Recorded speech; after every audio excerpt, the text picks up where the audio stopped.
नमस्कार। गिरीश गुप्ता के चैनल में आपका स्वागत है। आज बाज़ार की जितनी कम बात की जाए उतना अच्छा है। सुबह ही ग्लोबल संकेत खराब थे, बाज़ार मंदी में खुला और अंत होते होते बाज़ार 350 पॉइंट गिरकर बंद हुआ। मिड और स्मॉल कैप इंडेक्स 4% गिरकर बंद हुए। टाटा टेक्नोलॉजी और बजाज हाउसिंग फाइनेंस जैसे शेयर अपने उच्चतम स्तरों से कहीं नीचे जाकर बंद हुए। इंडिया विक्स लगभग 7% उछला। इंडिया विक्स, जैसा कि आप जानते ही हैं, एक मंदी की आशंका का संकेत है। जब इंडिया विक्स उछलता है तो ये आशंका रहती है कि बाजार में गिरावट आएगी। तो इसके देखते हुए कहा जा सकता है कि बाजार में अभी भी गिरावट का दौर जारी रहने की संभावना है। खैर, अब हम जो बात आज करने जा रहे हैं वह शेयर बाजार से डायरेक्टली रिलेटेड तो नहीं है, लेकिन कहीं ना कहीं इनडायरेक्टली रिलेटेड है। हम बात कर रहे हैं एल&टी के चेयरमैन और managing director Shri SN. Subramanian के उस वक्तव्य की, जिसमें उन्होंने ये कहा कि उनके कर्मचारी को एक हफ्ते में 90 घंटे काम करना चाहिए और संडे के दिन घर पर बैठकर अपनी पत्नी को घूरना नहीं चाहिए। यानी वो ये पसंद करते हैं कि कोई आदमी घर पे ना बैठे और एल&टी कंपनी में लगातार काम करता रहे। अब ऐसा ही वक्तव्य पहले श्री नारायण मूर्ति, जो इन्फोसिस के चेयरमैन थे, वो भी दे चुके हैं। हालांकि उन्होंने कृपा इतनी की कि उन्होंने 20 घंटे कम बताए। उन्होंने कहा कि एक कर्मचारी को हफ्ते में 70 घंटे काम करने के लिए तैयार रहना चाहिए।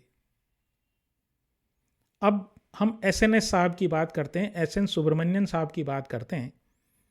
वो तो देखिए हिसाब किताब वाले आदमी हैं। सारा हिसाब किताब, इतनी बड़ी कंपनी के चेयरमैन एंड मैनेजिंग डायरेक्टर हैं, सब जानते हैं। तो उन्होंने कोई वक्तव्य दिया होगा तो सोच समझ के दिया होगा। तो चलिए हम भी देखते हैं कि आखिरकार 90 घंटे पर वीक काम करने का क्या मतलब होता है। तो एक हफ्ते में लगभग 168 घंटे होते हैं, 168 आवर्स। इस 168 आवर्स में से 13 घंटे पर डे अगर आदमी काम करे तो 91 आवर्स होते हैं। अब 13 घंटे तो मैंने काम किया, 6 घंटे मुझे सोने के लिए चाहिए, तो 13 और 6 हो गए 19। 3 घंटे मुझे चाहिए नहाने धोने, खाने पीने और नित्य क्रियाओं में, तो टोटल हो गए 22 घंटे। अब 2 घंटे बचे। अब बताइए कि कोई आदमी, कोई कर्मचारी इन 2 घंटों में अपने बच्चों का होमवर्क करवाएगा, घर में कोई बीमार है उसको दिखाएगा, या कोई अन्य कार्य करेगा, राशन पानी घर का लाएगा। और अभी तो मैंने ऑफिस जाने और आने का टाइम, ऑफिस से घर जाने और घर से ऑफिस का टाइम मैंने जोड़ा नहीं है। वैसे बम्बई जैसे शहर में अगर आप रहेंगे तो शायद ये 2 घंटे भी एक आपको लग्जरी लगेगी। 1 घंटा 1.5 घंटा एक तरफ तो मामूली बात है बम्बई जैसे शहर में और बेंगलोर जैसे शहर में। अगर एल&टी, मैं आपको ये स्थिति तब बता रहा हूं जब एल&टी के प्रेमाइसेस में, यानी स्टाफ क्वार्टर में आप रह रहे हो, जब फैक्ट्री और एल&टी के साइट और आपकी रेजिडेंशियल एरिया दोनों बहुत पास पास हैं और जो आप वॉक करके जा सकें, जो 2-3-4 मिनट में आप अपने ऑफिस पहुंच सकें। ऐसी स्थिति में आप बताइए इन 2 घंटों का सदुपयोग कैसे होगा। अब शायद एस साहब अगर दिन के 48 घंटे करवा दें तो वो बात तो अलग है, तब तो कर्मचारी काम कर लेगा। अब एक और खराब बात यह है कि नारायण मूर्ति जी ने और एस साहब ने अपने अपने वक्तव्य तो दे दिए, लेकिन उसके बाद सोशल मीडिया पे हंगामा होने के बाद कोई ये वक्तव्य नहीं दिया है कि आखिर मैंने ये बात क्यों कही। कोई एक्सप्लेनेशन उनकी तरफ से नहीं आया है। अब एक बार कह दिया और कान बंद कर लिए। कोई कुछ भी कहता रहे। ये तो वही बात हुई, भुस में आग लगाकर जमीला दूर खड़ी, सुर्री छोड़ दो और जो होता है उसमें तमाशा देखो। इंडियन कंपनीज के सीईओज और एमडीज की तरफ से भी कुछ मज़ेदार प्रतिक्रियाएं आई हैं। जैसे कि राजीव बजाज ने ये कहा है कि 90 घंटे पर वीक का जो सिस्टम है वो टॉप मैनेजमेंट में शुरू होना चाहिए, उसकी शुरुआत टॉप मैनेजमेंट से होनी चाहिए। बहुत अच्छी बात कही उन्होंने। आनंद महिंद्रा ने ये कहा कि मुझे, यानी आनंद महिंद्रा को, उनको, उनकी पत्नी को संडे के दिन बैठकर घूरना अच्छा लगता है। दूसरी ओर अडार पूनावाला ने यह कहा कि उनकी पत्नी को यह बात पसंद है कि वो उनको, यानी अडार पूनावाला को, घूरें संडे के दिन। अब ये मजाक की बात तो दूसरी हुई। भाई आप लोग सेठ आदमी हैं, आप लोग सब कुछ अफोर्ड कर सकते हैं, लेकिन आप कल्पना कीजिए उस व्यक्ति की, एक ऑर्डिनरी कर्मचारी की जो एलएनटी में काम कर रहा है, उसके लिए तो आपने हाई स्टैंडर्ड सेट कर दिए। किसी भी प्राइवेट सेक्टर में काम करने वाला व्यक्ति इस बात से हमेशा आशंकित रहता है कि कल को उसकी नौकरी रहेगी या नहीं रहेगी। बॉस की गाली गलौज इसी बात को सुनता है, इसी बात के लिए सुनता है कि उसका घर चलेगा। ये मैं आपको बड़े से बड़े आदमी के लिए बता रहा हूँ, ये कोई छोटे कर्मचारी की बात नहीं कर रहा हूँ। बड़े से बड़ा कर्मचारी इस बात के लिए आशंकित रहता है कि कल को उसकी नौकरी नहीं रहेगी तो क्या होगा। अच्छी 40-40, 50-50 लाख रुपए महीने, साल की तनख्वाह लेने वालों की बात बता रहा हूं मैं आपको। अब आप तो ये भी नहीं करेंगे कि कोई ओवर टाइम दे दें। कर्मचारी काम कर लेगा, कर्मचारी बिल्कुल काम करेगा, लेकिन आप उसको ओवर टाइम की रेट दे दीजिए। ना तो आप ओवर टाइम की रेट देते हैं, ना आप उसको कोई और सुविधा देते हैं। बॉस की डांट फटकार अलग, और फिर आप ये कहते हैं कि साहब 90 घंटे काम करें, और आगे कोई स्पष्टीकरण भी नहीं दे रहे हैं कि आखिर इसका लॉजिक क्या है।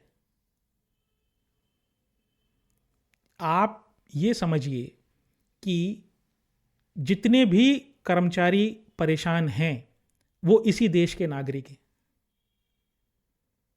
एलएनटी ने अपने चेयरमैन की ओर से एक वक्तव्य जारी किया है।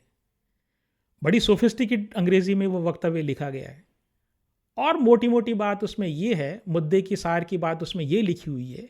जो स्टेटमेंट में जो कहा है उन्होंने ये कहा है कि साहब हमारे चेयरमैन ने तो कुछ और नहीं कहा, मेहनत करने के लिए कहा है। तो साहब मेहनत करने से कौन डरता है? मेहनत करने से किसी ने भी मेहनत करने से कभी मना नहीं किया, लेकिन मेहनत के कोई मापदंड तो हों। हम आखिर चाहते क्या हैं? दूसरी ओर ये जितने भी इंडिया इंक के एमडी सीईओज हैं, मजाक तो आपने कर लिया, लेकिन आपने इस ज्वलंत मुद्दे के बारे में या कर्मचारी की इस दुख भरी दास्तान के बारे में अपनी तरफ से कोई इनिशिएटिव नहीं लिया है। आप ये समझ लीजिए ये स्थिति कोई एलएनटी के चेयरमैन ने कही हो और एलएनटी में ये स्थिति हो, ऐसा नहीं है। ये हर प्राइवेट सेक्टर की कंपनी में इसी तरीके से कर्मचारी का शोषण हो रहा है। किसी भी, आपने ये तो कह दिया कि आपकी पत्नी आपको घूरना पसंद है, आपकी पत्नी को आपका घूरना पसंद है और आपको अपनी पत्नी का घूरना पसंद है, लेकिन आपने कभी ये नहीं कहा कि अगर मेरा कर्मचारी 8 घंटे से अधिक काम करेगा तो मैं उसको ओवर टाइम दूंगा, अगर मेरा कर्मचारी 8 घंटे से अधिक काम करेगा तो मुझे उसको छुट्टी दूंगा। आपने कभी ये नहीं कहा कि मैं मेरे कर्मचारी की ओर से मेरे कर्मचारी की वेलबींग का ध्यान रखूंगा। आप ट्विटर पे मैसेज लिख के आपने अपने कर्तव्यों की इतिश्री कर ली। एलएनटी में तो एक और बात हो गई। अब एलएनटी में तो एक अनरिटन रूल हो जाएगा कि 90 घंटे आपको एक हफ्ते में काम करना ही है। किसी भी डिवीजन का बॉस मना कर देगा, वो ये कह देगा कि भाई तुमको छुट्टी जाना है तो मैं तो छुट्टी नहीं दे सकता। क्यों? क्योंकि काम पेंडिंग है। और एचआर से शिकायत भी नहीं कह सकते, क्योंकि अब ये तो अनरिटन रूल है, सुपर बॉस ने जो कह दिया वो फाइनल है। भाई आप चाहते क्या हैं? एक कर्मचारी को मारोगे क्या आप? वो अपने बच्चे बीवी का ख्याल नहीं रखे, बूढ़े माँ बाप का ख्याल नहीं रखे, वहां तो आप दुहाई देने आ जाएंगे कि इस आदमी ने, आपने कानून भी ऐसे बना रखे हैं कि पत्नी का भरण पोषण की जिम्मेदारी है, माँ बाप के भरण पोषण की जिम्मेदारी। मैं सिर्फ पुरुषों की बात कर रहा हूं, महिलाओं की स्थिति तो और भी विकट है। महिला कर्मचारियों की स्थिति तो और भी खराब है। उनको पत्नी पति की, बच्चों की, सास ससुर की, खुद के माँ बाप की और रिश्तेदारी की परवाह करनी है, और फिर भी उनको 90 घंटे पर वीक काम करना है। पता नहीं इंडिया इंक क्या चाहता है। ऐसा तो नहीं है कि एसएनएस साहब कोई बैकडोर से छटनी लाना चाहते हैं कि भाई हम तो एआई इंप्लीमेंट करेंगे और कर्मचारियों की छटनी कर देंगे, ताकि ये बहाना हो जाएगा कि 90 घंटे ये काम कर नहीं सकते, ये तो इनएफिशिएंट है, हम तो एआई इंप्लीमेंट करेंगे, राष्ट्र निर्माण में हमारा योगदान है। भाई आप राष्ट्र निर्माण की बात करके सरकार से पुरस्कार भी ले लेंगे, अखबारों में खबरें भी छपवा लेंगे, तालियां भी बजवा लेंगे, पर राष्ट्र केवल आप और आपकी कंपनी नहीं है। राष्ट्र में युवा भी शामिल है।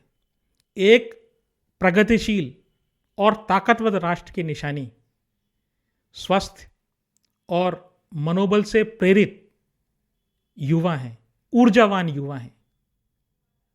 अगर आप उनका शोषण करेंगे, 90 घंटे काम करने के लिए उनको मजबूर करेंगे, तो उनका बर्नआउट जल्दी होगा और वो नशा करके आएंगे। अब आप सोच लीजिए एसएनएस साहब और मूर्ति साहब, आप क्या चाहते हैं? आप अपना और अपनी कंपनी का हित चाहते हैं, या इस देश के बच्चों का भविष्य चाहते हैं? मेरी आपसे करबद्ध हाथ जोड़कर प्रार्थना है कि इस तरह की चीज़ों को आप बढ़ावा ना दें। हमारे युवाओं का आप ख्याल रखें, वरना युवा नौकरी में आने से कतराएंगे। योग्य युवा भी आपकी कंपनियों में शामिल नहीं होंगे, आप ध्यान रख लीजिए। दर्शकों, यदि आपको मेरा ये वीडियो पसंद आया हो तो वीडियो को लाइक करें और इसको शेयर करें, और मेरे चैनल को प्लीज़ सब्सक्राइब भी करें। मैं कल आपके समक्ष एक नए मुद्दे के साथ, शेयर बाजार की कुछ अन्य जानकारी के साथ फिर उपस्थित होऊंगा। तब तक के लिए नमस्कार, जय हिंद।